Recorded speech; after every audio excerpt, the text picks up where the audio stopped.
한 달이 시작되는 그날 1일, 매월 1일은 의미가 있는데 오늘은 보니까 11월 1일이니까 이게 전부 다 111 이렇게 돼서 굉장히 의미가 있는 날이고, 더군다나 오늘이 또 주일이다 보니까 올해의 시간 중에 아무튼 시작한다라는 의미로 1이라는 건 이제 첫 번째 아니겠습니까? 시작이라는 의미로 다가오는 날짜 중에는 아마 최고의 날이 아닌가, 뭐 그런 마음을 갖습니다. 뭔가 다시 시작한다는 것은 참 귀한 것인데 새로운 걸 한다는 것보다는 새롭게 된다라는 것은 안 했던 것을 하는 것에 대한 신선함보다 이미 내가 해왔던 것들 중에 잘못됐거나 틀렸거나 그런데도 여전히 방치하고 있는 그런 모든 것들이 있다면 다시 정리를 하고 새롭게 세운다는 거죠. 새로워지려면 정리하지 않고 어떻게 세워지겠습니까? 뭔가 새로운 것을 갖고 놀라면 원래 있던 것을 치우거나 정리를 하거나 청소를 하거나 뭐 그 다음에 이제 새로운 게 들어오는 거지. 새 포도주를 새 부대에 담는다 이런 말이 있는 것처럼 우리가 뭔가 시작을 할 때는 새로운 것 자체의 의미가 있는 게 아니라 예전에 새롭지 않은 것들을 어떤 식으로든 정리하는 그런 차원에서의 그 의미가 있다라고 보면 됩니다. 저와 여러분들이 다 뭐 전부 다 그렇게 될 수는 없다 할지라도 전부 다 됐으면 좋겠지만 이제껏 혹시 너무 오랫동안 이렇게 방황을 하거나 아니면 고난이 너무 심해서 이겨내지 못하고 해롱해롱거리면서 이렇게 헤매거나 그 와중에 뭐 몸은 예배 자리 가운데 있지만 믿음이 다 떨어져 버려서 속에서 어떤 영적인 에너지가 응집되지 못한 상태로 꽤 많은 시간을 그대로 방치해버린 혹시 그런 사람들이 있다면 새삼스럽지만은 어쨌든 날짜에 좀 의미를 잘 부여해서 11월 1일 오늘 또 주일이고 뭔가 이 의미심장한 전환점으로 삼을 수 있는 그런 시간이 되길 바라는 마음이 있습니다. 특별히 오늘이 주일이니까 하나님 앞에서 새롭게 모든 걸 시작할 수 있는 그런 믿음의 계기가 되었으면 하는 그런 기도를 하고 있다면 오늘 부어주실 은혜가 평생에 막 잊지 못할 하나님의 그런 카이로스가 되어줄 수도 있다라는 것입니다. 뜬금없이 하나님의 시간은 우리 시간과 달라서 준비가 안 되고 있는 상태에서도 하나님이 만져주시면 인생이 바뀌어지는 전환점이 될 수도 있고 또 아무리 준비를 한다 한들 하나님의 만져주심이 없으면 또 잊혀져 버리고 아무것도 아닌 그런 시간이 될 수가 있겠죠. 서재의 말씀을 쭉 보면서 굉장히 말씀이 제사 지내는 별로 이렇게 잘 이해가 안 되고 가슴에 잘 안 와닿는 그런 내용밖에 없는데 몇 번 계속 이렇게 묵상을 하면서 내 자신을 비롯해서 성도님들 중에 혹시 오랜 헤매임, 오랜 방황 이런 게 있다면 과감히 버리고 다시 모든 것을 새롭게 시작했으면 좋겠다. 그런 영역이 예배 가운데 좀 생겼으면 좋겠다라는 그런 특별한 마음이 있더라고요. 다 그랬으면 좋겠지만 아무튼 간에 다 그렇게 될 수는 없다 할지라도 여러 가지 의미를 부여해서 이제 올해의 이 마지막 시즌, 이 가을 이제 열매와 또 결실이 있어야 될 이 시즌, 2015년도 이제 2달밖에 남지 않은 이 시즌에 11월은 추수감사절도 있고 특별 새벽기도도 있고 좋은 일이 참 많네요. 아무튼 이 시즌에 뭔가 이 새로움에 대한 새로운 각성들이 일어났으면 좋겠다. 이런 생각을 특별히 하면서 말씀을 묵상하고 예배에 임합니다. 새롭게 시작된다는 게 뭐냐? 15장 2절을 보니까 이스라엘 자손에게 말하여 그들에게 이르라 너희는 내가 주어 살게 할 땅에 들어가서 너희는 내가 주어 살게 할 땅에 들어가서 여러분 오늘 읽어봤겠지만 교회 아무리 오래 다니셔도 이런 본문 읽으면 재미가 없죠. 그러니까 말이 잘 안 와닿지 않습니까?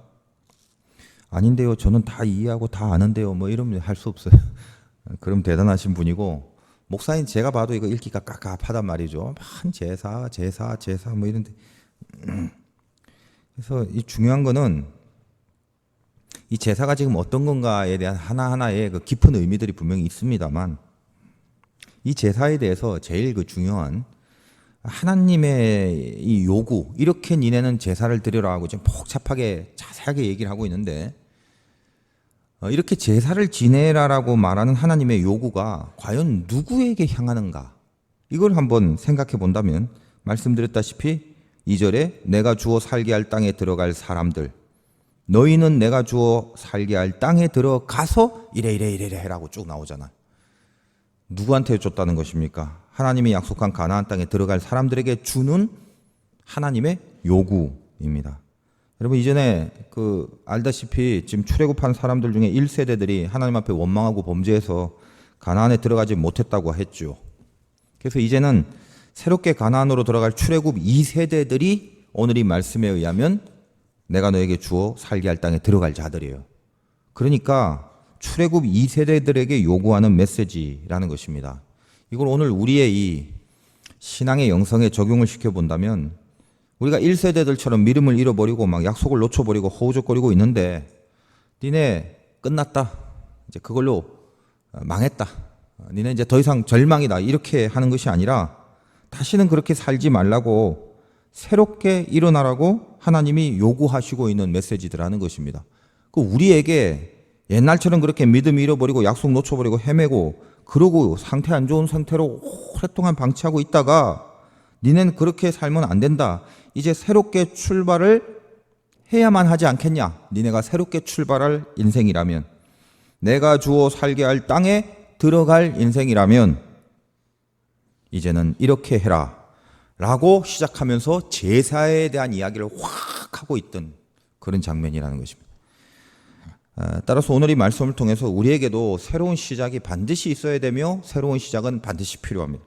어떤 의미를 부여하고 어떤 몸부림을 치든지 간에 절대로 오랫동안 방치하면 안 되고 다시 하나님 앞에 새로움으로 일어나는, 날마다 새로움으로 일어나는 뭔가의 모티브가 분명히 필요하다는 것입니다.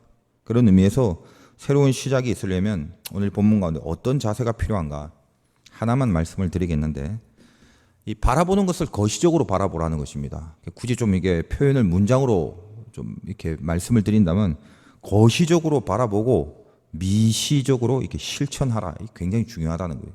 바라보는 건 높이 넓게 거시적으로 보고 실천은 굉장히 미시적으로 하는 실천이에요. 이게 중요합니다. 어떤 사람은 바라보는 게 높지 않고 넓지 않고 크지 않죠. 바라보는 게 좁아요. 그 실천 하나도 안 하고 거꾸로 산단 말이죠. 바라보는 건 작은 것만 계속 보고 있어요. 실천은 하나도 안 하고. 근데 오늘 이 새로운 시작에 즈음하여 하나님께서 주신 메시지를 정리해 본다면 거시적으로 바라보는 거, 이게 첫 번째입니다. 그리고 실천을 미시적으로 하는 건데, 여러분 한번 생각해 보십시오. 시작이라면 왜 시작이라는 말이 있냐면 끝이라는 게 있기 때문에 거기까지 가기 위하여 시작이라는 게 있죠. 100m 달리기 할 때도 요시 땅 그러면 시작했단 말이죠. 왜 시작을 해요? 저 막판에 저 이렇게 테이프 있는데 거기까지 가야 되잖아요. 만약 그게 없다면 시작, 이게 무슨 의미가 있어요? 시작이 필요 없죠. 시작이라는 건 끝이 없으면 안 되는 거죠. 결국 새롭게 한다는 것은 어떤 의미입니까? 속에서 궁극의 목표라는 거, 가야 될 마지막 목표, 속에서부터 어떤 그 목표가 있을 때 의미가 있는 게 시작이다. 이거예요, 시작이. 나 시작할래. 뭘 위해서? 어디로?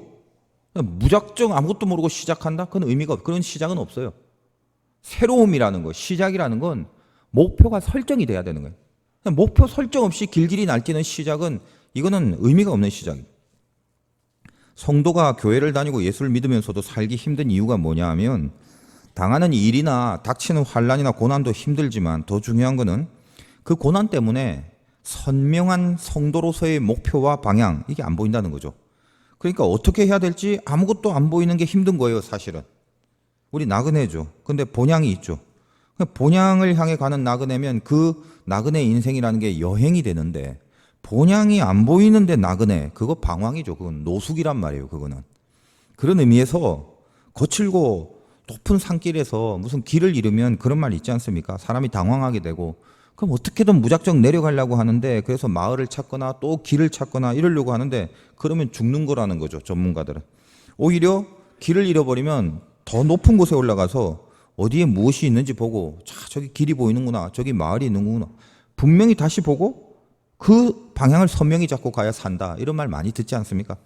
인생이 힘들어질 때 그래서 다시 시작에 대한 갈망은 있는데 시작이 잘 안 될 때가 있죠. 그때 너무 급하게 내리다치지 말고 잠시 좀 쉬세요.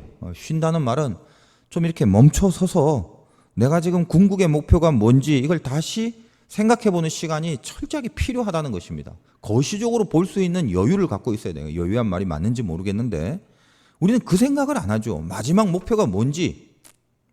예를 들면 아주 뭐 쉬운 예입니다. 근데 이 쉬운 예를 사람들이 적용을 안 시켜서 하는 말인데 뭐 우리나라 중에 제일 좀 가볼 만한 관광지가 제주도 아니겠습니까? 저도 가끔 생각하면 한번 가고 싶은데 얼마나 좋아요. 바다도 있고 따뜻하기도 하고 좋잖아요. 근데 제주도를 간다고 칩시다. 목표 제주도. 자, 어떤 방법이 있을까요? 비행기로 직행하는 것도 있고 뭐 부산까지 가서 기차를 타고 부산 갔다가 뭐 거기서 비행기 타든가 뭐 부산까지 기차 타고 가다가 거기서 배 타든가 부산까지 자동차 타고 가서 뭐 배 타든가 비행기 타든가 아니면 그냥 뭐 느긋하게 가려면 뭐 있는지 모르겠지만 저 인천 저 옆에서 아예 거기서부터 배 타고 그냥 제주도까지 가든가 뭐 그래 보신 적 있는지 모르겠는데 꽤 오래 걸릴 것 같은데 아무튼 근데 우리들이 어디서 난감해지고 어디서 어리석어지는가 하면 어떻게든 제주도 가야겠다라고 목표를 딱 설정하고 기차를 타려고 기차표를 사려고 하는데 표가 없다는 거죠. 갑자기. 그래서 이럴 수가 있나? 그거 언제 사야 되냐? 뭐 혹시 입석은 있냐? 뭐 KTX에 입석이 어디 있어? 뭐 혹시 안표는 파냐? 뭐 별별 궁리를 다 해요. 근데 가만 보면 우리의 어리석음이 어떻게 생기냐? 작은 난관을 하나 만나면 제주도까지 가야 된다는 목표 의식이 희미해진다는 거예요. 기차가 없으면 버스 타고 부산까지 가든가 뭐 어떤 방법을 통해서든지 길이 여러 가지 있으니까 마지막에 제주도에서 만나면 되는 거잖아요. 굉장히 쉬운 예죠. 다 끄떡거리고 있단 말이에요. 그렇지, 당연하지. 뭐 그런 얘기를 하나.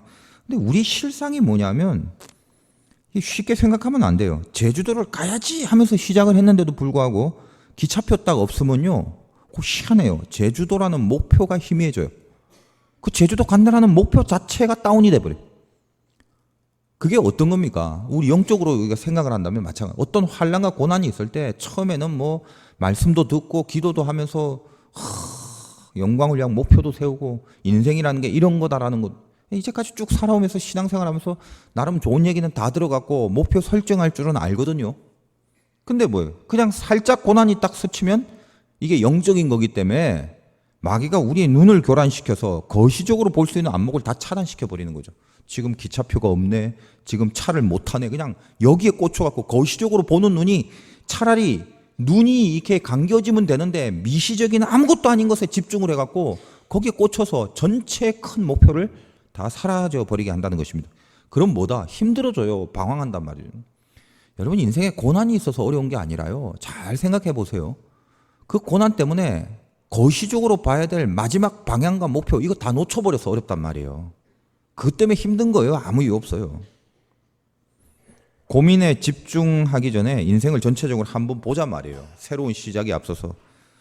이게 너무 추상적인 말이라면 우리는 다 신앙적인 그런 어떤 믿음의 삶을 사니까 구체적으로 한번 생각해 봅시다. 우리 거시적 목표의 마지막 인생의 끝에는 뭐가 있나? 예외 없어요. 이거는 예외가 없죠. 인생의 끝에 죽음이라는 게 있고 그리고 그 죽음의 시작에서 우리는 하나님을 보게 됩니다. 그러면 내 인생의 마지막 끝에 죽음인데 이제 거기서부터 또 다른 어떤 새로운 그 영계의 시작이 될 건데 그때 하나님이 내가 살아온 인생을 어떻게 판단하실까? 그게 우리 신자의 가장 거시적인 삶의 조망이 되겠죠. 죽음에 대한 얘기를 매주 해야 돼요, 사실은. 근데 매주 해도 우리는 나는 안 죽을 것처럼 생각을 해요. 아닌데요. 그런 생각 안 하는데요.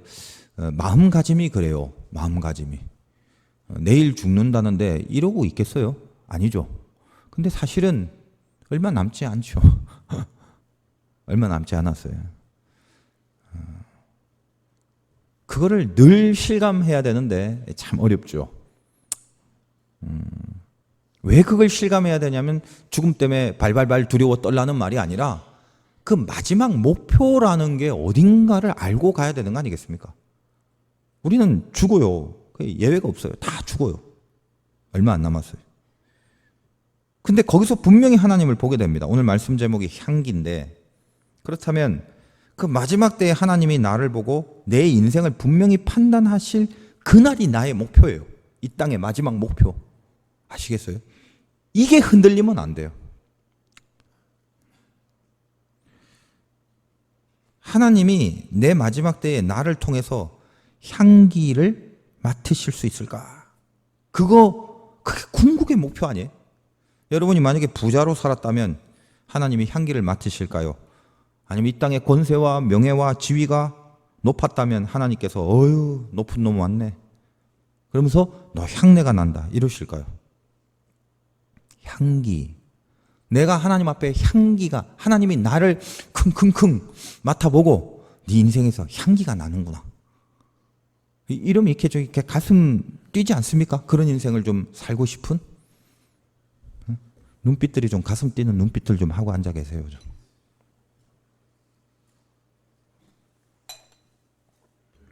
가슴 뜸이 없죠.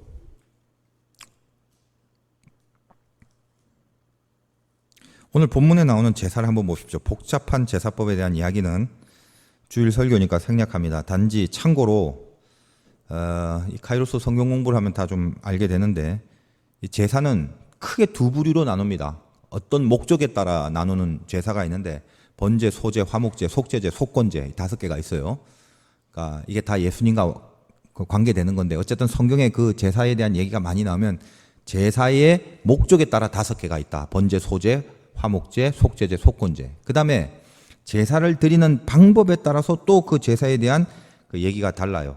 그 어떻게 나누냐면 화제, 요제, 거제, 전제 이렇게 돼 있어요. 화제는 불화자니까 불로 태우는 제사고 그 다음에 이 요제는 왼쪽 오른쪽 옆으로 흔들면서 뭘 하는 거예요. 거제는 위아래로 흔들면서 드리는 제사의 하나의 방법이. 전제는 포도주를 부어서 하는 것이 전제입니다. 그렇게 나누어요. 그럼 토탈 그러면 5개, 4개니까 제사는 9개가 있네요. 그건 아니에요. 예를 들면 화제다. 화제는 불로 드리는 거죠. 그럼 앞에서 말했던 5가지 제사는 전부 다 불로 드리기 때문에 이 5가지 제사는 전부 다 화제가 되는 거예요. 아시겠죠? 다 그런 내용이에요. 그러니까 쭉 읽어보면 뭐 복잡한데 결국 이제 그렇게 하라라는 얘기 있죠. 근데 이스라엘이 그렇게 범죄하고 망해가는 시점에서 하나님은 야 니네 끝났으니까 나 실망했다. 네 맘대로 살아라. 벌 받고 마음대로 살아 그냥. 에이 난 모르겠다. 이러는 게 아니라 그 다음 세대를 향하여 뭘 요구하냐면 제사를 강력히 요구하신다. 이 말이 의미가 있는 거죠. 우리 다 떨어져 나가고 인생의 죽음이 뭔지 목표가 뭔지 다 상실되고 헤매고 있는데 아이고 그런 눈빛으로 계속 살아가라. 니는 비전이 없다. 이렇게 안 하시고요. 우리에게 와서 다시 새롭게 하라라는 입장에서 어떤 힘을 주거나 능력을 주거나 무슨 양식을 주거나가 아니라 강력한 제사를 하나님이 요구한다는 거예요. 그러니까 하나님이 우리들에게 제사를 드리라는 말은 이건 살아있는 말이에요.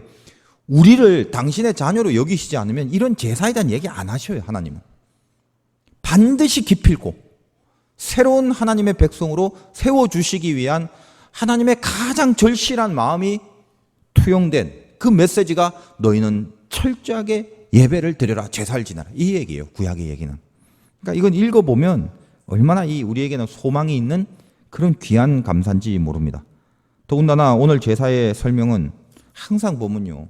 말씀드렸다시피 향기. 제 대강 스킵을 해볼게요. 다 읽지는 못하지만은 3절 보니까 여호와께서 화제나 번제나 소원을 갚는 제사 낙헌제 정한절기 소나양을 여호와께 향기롭게 드릴 때 7절 전제로 포도주 3분의 1 흰을 드려 여호와 앞에 향기롭게 할 것이요 10절 전제로 포도주 반 흰을 여호와 앞에 향기로운 화제를 삼을지니라 13절 누구든지 본토 소생이 여호와께 향기로운 화제를 드릴 자 거의 다 향기 자꾸 향기를 드리란 말이죠.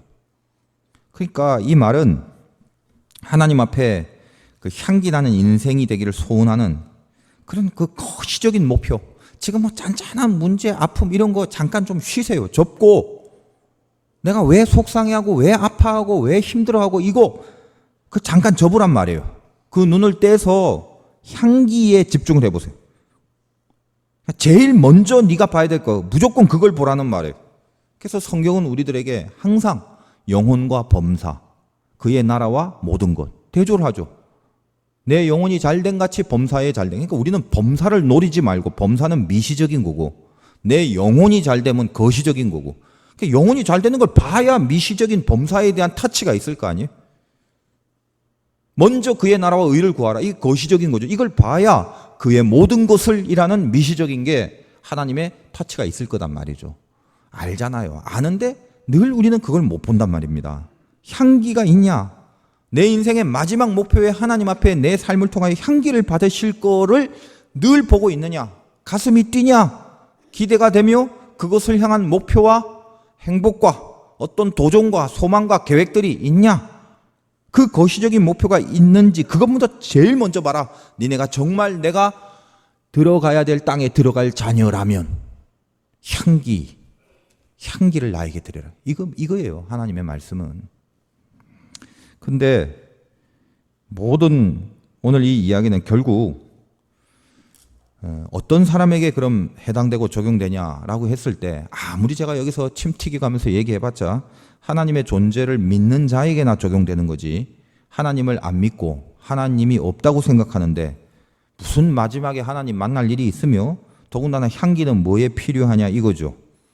결국 따지고 보면 내 인생의 거시적인 목표를 하나님 앞에 드릴 향기로 볼 줄 아는 사람들, 우리 인생의 모든 문제는 하나님이 살아계심을 믿는 믿음이 있어야 향기라는 목표가 세워지게 되는 거고, 하나님이 살아계심을 믿어야 그 목표 이후의 미시적인 사건들을 통해서 내가 정말 인생이 향기가 되려면 어떤 걸 선택할까? 이런 상황에서는 무엇을 붙잡을까? 어디에 집중할까? 어느 길로 갈까? 이게 다 결정이 된단 말이에요. 그러니 하나님을 믿는 데 있어서 그 살아계심에 대한 믿음이 없다면 오늘 하는 얘기는 아무런 의미가 없는 거고 가슴에 와닿지도 않는 거죠. 근데 하나님의 그 살아계심, 시퍼렇게 살아계시는 그 존재감이 지금 가슴속에 있는 사람은 오늘 제가 드린 말씀에 정말 내가 향기를 하나님 앞에 맡게 해드려야겠다라는 꿈틀거림이 있단 말이에요. 그러니까 여러분의 속 믿음에 내가 과연 하나님의 살아계심을 믿는 사람인가 아닌 사람인가, 저는 오늘도 지금 이 시간에 이 한국 땅에 수많은 예배가 있겠지만은 그 예배당 의자에 앉아 있는 사람들이 다 하나님 믿는다고 절대 생각 안 하는 사람 중에 하나예요. 그냥 앉아 있을 수 있어요. 그러니까 하나님을 안 믿는데도 그냥 앉아 있을 수가 있는 거죠. 가라지죠, 가라지. 오늘도 예배 가운데 점검하십시오. 우리 화두교회 성도님들은 다 하나님을 믿는 분입니다만 혹시 이제 좀 덜 주무시고 나오니까, 그죠? 그러니까 헷갈려서 내가 하나님 살아계심을 믿나 안 믿나 잠깐 헷갈리는 정도지 다 믿고 계시겠죠. 그겁니다. 여러분, 하나님을 믿는 그 믿음 중에 제일 어려운 믿음이 하나님의 살아계심을 믿는 믿음이에요. 그러니까 믿음 중에 제일 어려운 거는 믿는 게 제일 어려운 거예요. 목표가 세워지고 목표가 있어야 되는데 그 목표가 있어야 내 삶에 자자분한 것들이 줄을 서게 된. 그래서 하나님은 이 새로운 출발을 하는 자기를 향하여 다가오는, 그리고 약속을 붙잡으려고 다시 시작하는 백성들에게 제일 먼저 가장 강력하게 예배를 드려라 이렇게 얘기합니다. 쭉 예배에 대한 얘기. 왜? 예배는 뭐냐? 하나님이 살아계심을 내가 고백하는 가장 확실한 증거.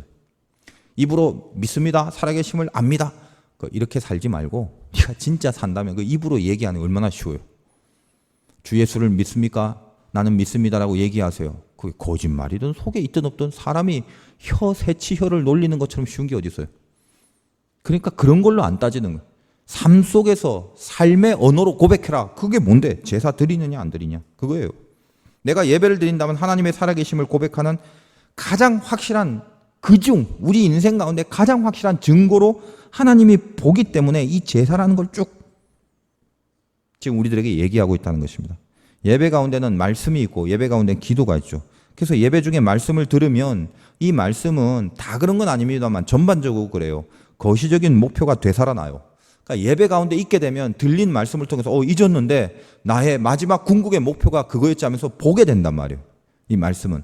그리고 예배 중에 기도를 하게 되면 드디어 거시적인 것을 말씀으로 보고 나서 기도 속에 들어가면 이 기도를 통하여 미시적인 잔잔한 내용들을 바르게 선택하고 붙잡을 수 있는 능력이 생기는 거예요.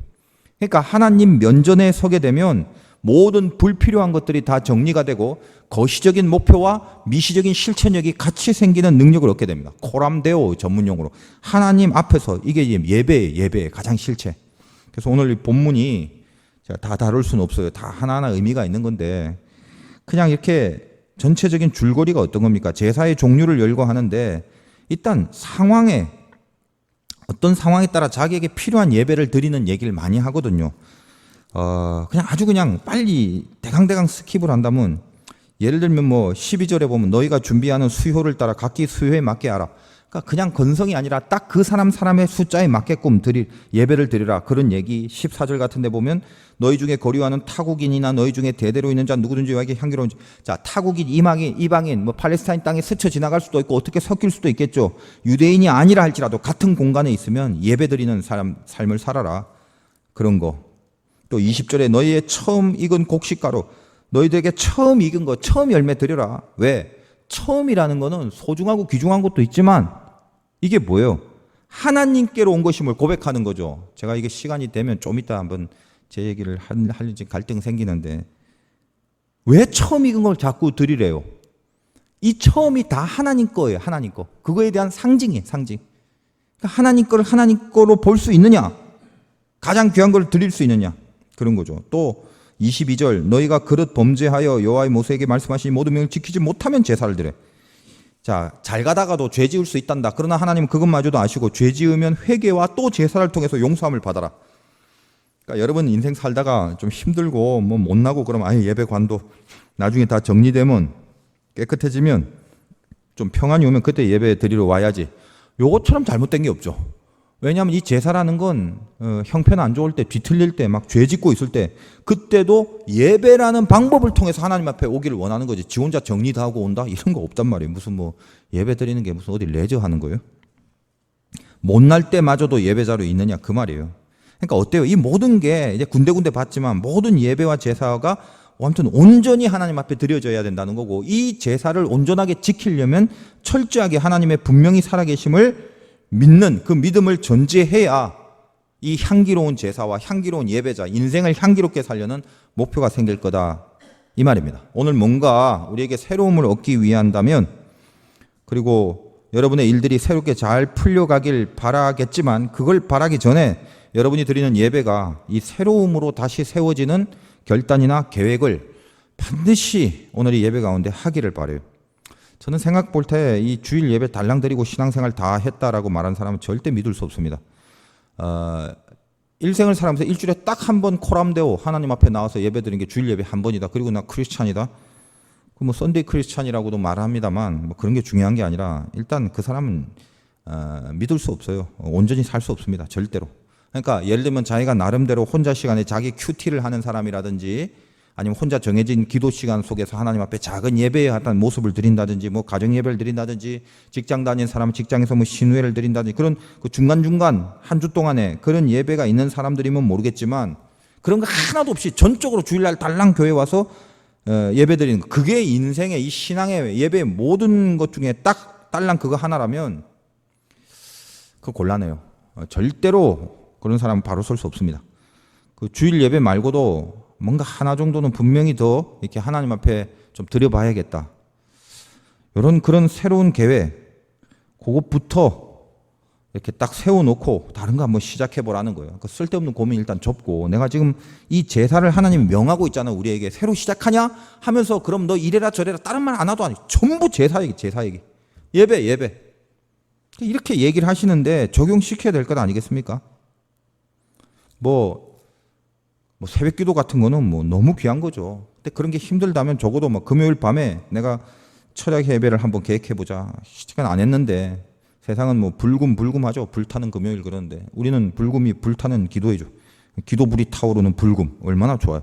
나에게 주님 거룩한 불금을 주옵소서 하면서 남들 흥청망청해질 바로 그때 가장 좋은 시간 내일 토요일이니까 제일 놀기 좋은 그 시간에 밤에 나와서 하나님 앞에 기도한다는 게 얼마나 좋아요. 옛날에는 철야가 밤새는 게 의미가 있는데 요즘 가만히 보니까 이 불금을 거룩한 불금으로 만드는 의미가 있다란 말이죠. 한 번쯤은 그렇게 한번 해보란 말이에요. 안 했던 사람들 지금 앉아 있어갖고 뭔 얘기 하나 하시는 분들 뭐 철학기도 한번 나와보실 수도 있어요. 이 중에?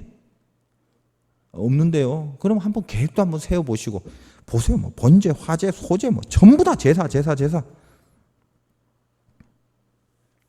요즘 교회가 이제 좀 꾸며주고 기도실도 생겨서 문득 이제 요즘 제 생각에 아직 실천은 안 합니다만 3040 기도회 이런 거 하나 좀 해볼까 생각 중. 그 30대, 40대 이제 한참 이제 어른으로 이제 가기 그 직전에 그 사람들 기도가 굉장히 필요한데 사실 이제 딱 그 나이 때가 뭐 결혼하고 아기 있고 막 여러 가지 복잡해서 좀처럼 이렇게 하나님 앞에 예배의 시간을 내기가 어려운 나이들이죠. 어떻게 보면 다 핑계인데 그것도 어쨌든 그것을 3040 기도회 뭐 이렇게 한번 이름 짓고 기도회 하나 만들까 생각 중이에요. 3040 뭐예요? 3040 30대 40대인데 시간으로 따지면 3시에서 4시까지. 그죠? 애들 뭐 어디 보내고 아니면 뭐 데리고 오면 교회에서도 그때는 무슨 이렇게 유치부실에 그 돌봐주는 사람 시스템도 좀 만들어 놓고 철저하게 그 시간을 좀 편하게 하나님 앞에 이렇게 집중해서 너무 애기 막 그 갓난 애기는 옆에 놔둘 수 있지만 쫓아다니고 이 노는 애들은 어디 딴 곳에 이렇게 좀 관리할 수 있도록 해놓고 그리고 3040 3시 4시까지는 막 뜨겁게 한번 기도하는 이런 만감이 다 스칩니다. 이거 어떻게 할까 이런 거. 아무튼 간에 여러분 인생에 그런 예배나 거시적으로 볼 수 있는 말씀에 붙잡힘 미시적인 것을 실천할 수 있는 용기와 능력을 얻는 기도들 이런 거 그런 가장 중요한 핵심적인 시간들을 먼저 출발하기 전에 딱 세팅해 놓고 그리고 거기서 거시적인 안목으로 하나님을 놓치지 말고 보고 있으면 삶의 작은 문제들이 그 목표에 따라 이렇게 줄 서서 하나님의 손대주심의 해법들을 생기게 이 인생이다 이 얘기하는 거예요.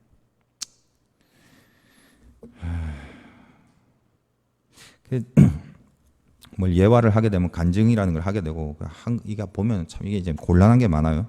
한 거를 자꾸 하면 들은 사람은 식상하고 또 안 들은 사람은 처음 듣는 거니까 은혜를 받고 그런 것도 있고 또 현장에서 벌어지는 그런 얘기를 하면 또 어떤 그 프라이버시 같은 게 침해가 되니까 그때 김 집사님 이런 식으로 하면요 그것도 어렵고 또 뭔가 이렇게 예화를 듣고 간증하는 사람은 혹시나 또 교만해져 갖고 내가 이렇습니다 하고 또 과시를 하려는 심리가 인간이니까 발생도 되고 여러 가지가 있어서 할 때마다 신경 쓰이는데 오늘 제가 제 그냥 이렇게 말씀을 준비하면서 굉장히 기쁜 그 열매이기도 하고 오래 걸린 열매이기도 하고 뭐 이런 게 좀 있어서 소개를 좀 합니다. 제가 신학교를 졸업하고 그 집안에 좀 빚이 있어서 아무튼 전도사로 이제 남들이 생활을 다 하는데 저는 그러지 못하고 그 이제 학원 같은 데서 강사를 한 적이 있는데 사실 그것 때문에 하나님께서 은혜를 주셔서 참 정말 큰 은혜를 받은 기억이 있어요. 근데 어쨌든 굉장히 힘들 때는 제가 처음 받은 월급이 지금도 기억나는데 60만 원이에요. 90년대 아무튼 후반인가 그래도 월급이 60만 원인데 당시에 그게 그렇게 작은 돈은 또 아니었어요. 근데 첫 수입이 오늘 이게 첫 열매 첫 수입이지 않습니까? 근데 얼마나 기뻐요. 주님께 드릴까라는 생각도 좀 했는데 근데 그런 생각이 잘 안 났어요. 왜냐하면 여러분이 평상시 살면서 첫 열매는 당연히 드려야 되지만요. 진짜 한번 없어 보셨습니까? 당장 내일 먹을 진짜 된장찌개 1,000원짜리 하나도 못 먹을 상황이 되면 그 첫 열매를 다 드린다는 게 힘들어요. 제가 알아요. 근데 어쨌든 나름대로 첫 열매인데 이게 주님께 드려야지 하는 생각도 하기 전에 딱 받자마자 그때 제가 오래된 기억이지만 이거 빨리 내가 이거면 제육덮밥을 먹을 수 있겠다. 이 생각이 이제 지금도 생각이 나요. 그 제육덮밥 그때 1,200원인가. 그거를 내가 이제는 진짜 마음 먹고 먹을 수 있겠다. 이런 생각을 한 적이 있어요.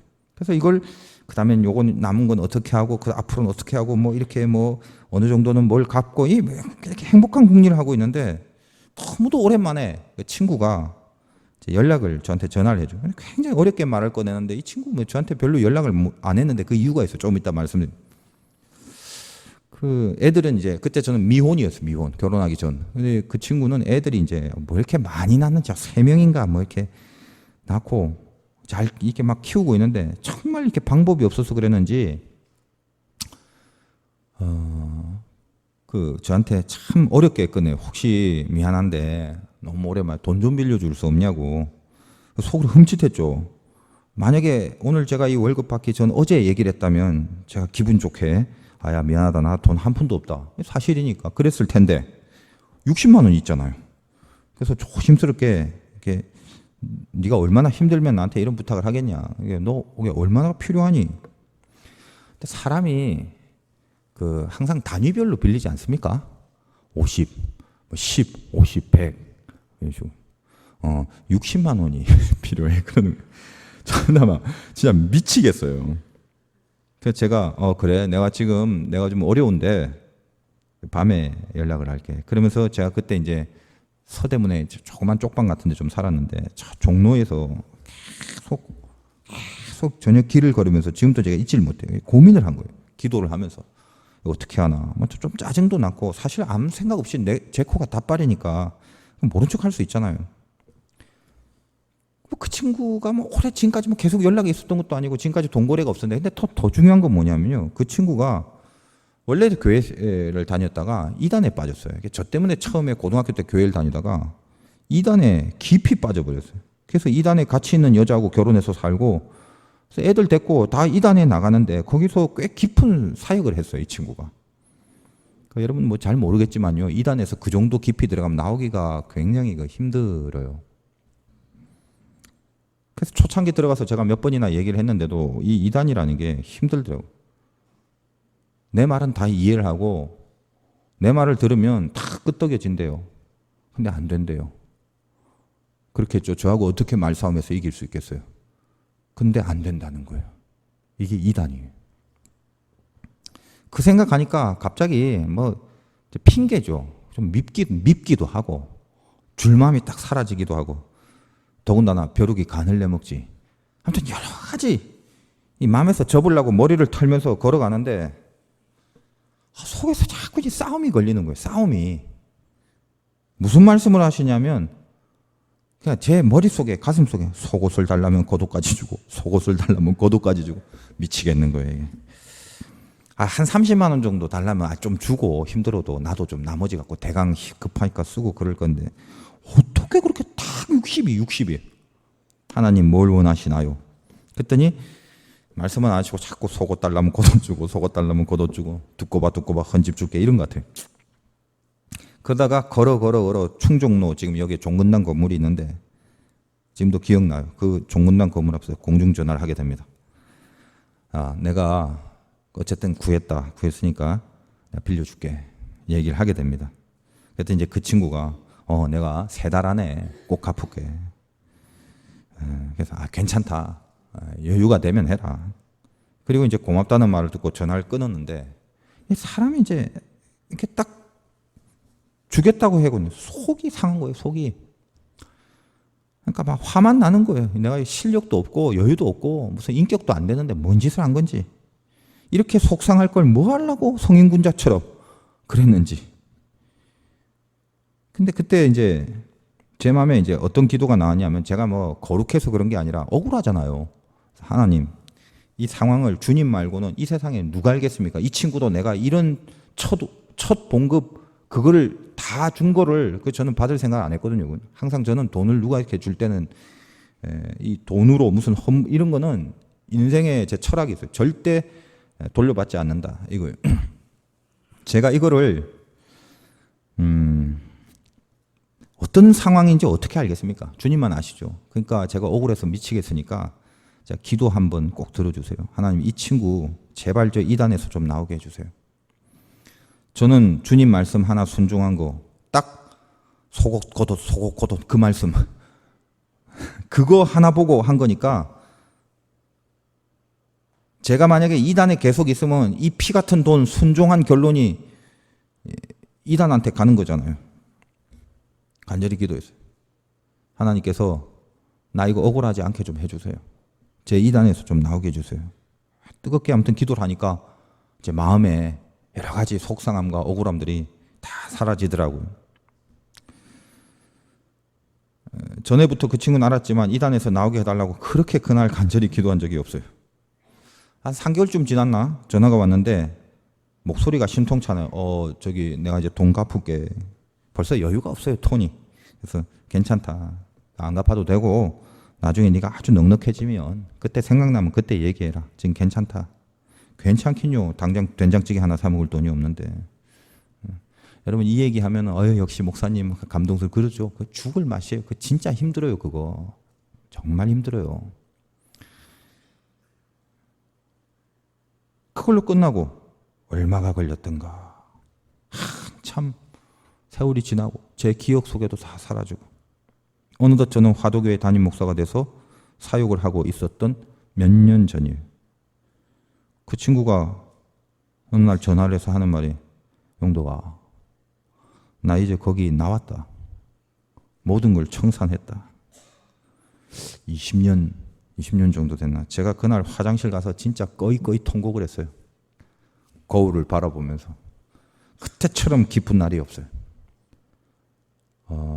얼마나 울었는지 몰라요. 여러분, 인생 살면서 뭘 바라보는 건가? 하나님의 말씀, 속옷, 겉옷. 지금 나에게 처해진 게 막 내 코가 다 빨갛고 복잡하고 막 나 신경 쓰기도 힘들죠. 근데 그때 걸린 싸움에서 제가 잘한 게 있다면 속옷, 겉옷 그 말씀 하나 본 거예요. 가장 끝에 있는 하나님 한 분 보고 그 다음에 어떻게 그 하나님을 바라본 거고 어떻게 해냈냐. 종로에서 서대문까지 계속 속으로 기도하면서 내가 뭘 선택해야 되는지, 어떤 걸 해야 되는지. 저는 그 친구가 이단을 나올 때 하나님은 향기를 맡으셨을 거란 생각이 듭니다. 거시적인 목표와 미시적인 실천. 그건 지금 내 처지와 상황이 얼마나 평안하고 얼마나 문제가 없는 상태인가 그거하고는 상관이 없어요. 무엇을 먹든지 무엇을 마시든지 때를 얻든지 못 얻든지 거시적인 목표와 거기에 따른 미시적인 실천은 우리가 신자로서 살아가면서 해야 될 마땅한 모습이더라는 것입니다. 여러분, 오늘 11월 1일 날 뭔가 새롭게 되길 원합니까? 살아계신 하나님에 대한 그 살아계심에 대한 믿음을 새롭게 하시고,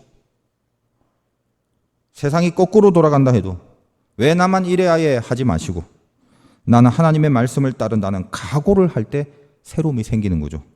향기는 향이 나는 건데 이 세상에 어떤 향이 자기를 태우지 않고 향기를 바라는 향이 어디 있어요?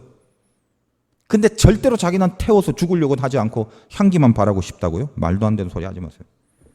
여러분의 새로움은 나를 불태우고 내가 사라져서 내가 사라짐으로 하나님이 드러나고 살아나는 그 새로움과 만나야 돼요.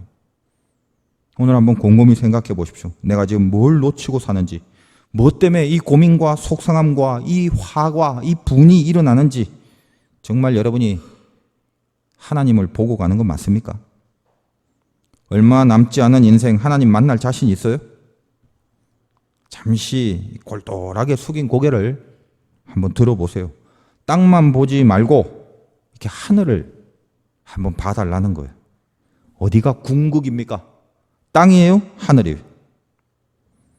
땅을 파고 살다가 썩을 시체가 될 건지, 하늘을 보고 살다가 향기 나는 자녀가 될 건지, 11월 1일 오늘 주일 예배 첫날에 주님 앞에 귀한 결단이 있으시기를 주님의 이름으로 축원드립니다.